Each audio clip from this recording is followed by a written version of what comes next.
ഇന്ന് മീനഭരണി. അഹിംസയ്ക്കുമേൽ ദേവി, അതായത് നന്മ വിജയം നേടിയ ദിവസമാണ് മീനമാസത്തിലെ ഭരണി. നിങ്ങൾക്ക് ഭദ്രകാളി ദേവിയുടെ അനുഗ്രഹം ലഭിക്കണമെങ്കിൽ ഈ വീഡിയോ ലൈക്ക് ചെയ്ത് ദേവി ശരണം എന്ന് കമന്റ് ചെയ്യുക.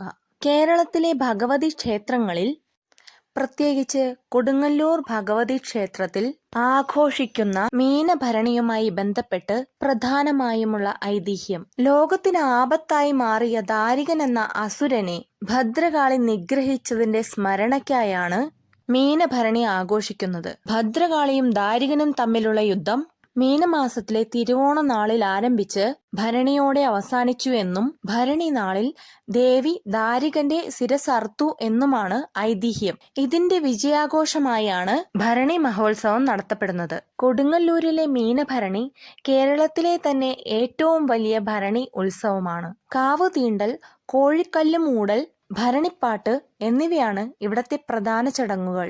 ശാർക്കര ദേവി ക്ഷേത്രം, കൊല്ലങ്കോട് ശ്രീ ഭദ്രകാളി ദേവി ക്ഷേത്രം തുടങ്ങിയ നിരവധി ക്ഷേത്രങ്ങളിൽ ഈ ദിവസം പ്രധാനമാണ്. ദാരികനുമായുള്ള യുദ്ധത്തിനിടയിലുള്ള പരിക്കുകൾ ഭേദമാക്കാൻ ദേവിക്ക് മഞ്ഞൾ പൊടിയും കുരുമുളകും സമർപ്പിക്കുന്നത് കൊടുങ്ങല്ലൂരിലെ ഒരു പ്രത്യേക ആചാരമാണ്. കൊടുങ്ങല്ലൂർ മീനഭരണിയോടനുബന്ധിച്ച് നടക്കുന്ന ഏറ്റവും പ്രധാനപ്പെട്ടതും ആവേശകരവുമായ ചടങ്ങാണ് അശ്വതി കാവ് തീണ്ടൽ.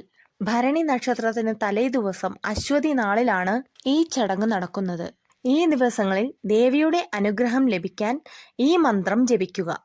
മന്ത്രം: ഓം ആയുർദേഹി, ധനം ദേഹി, വിദ്യാം ദേഹി മഹേശ്വരി, സമസ്തമഖിലം ദേഹി, ദേഹി മേ പരമേശ്വരി.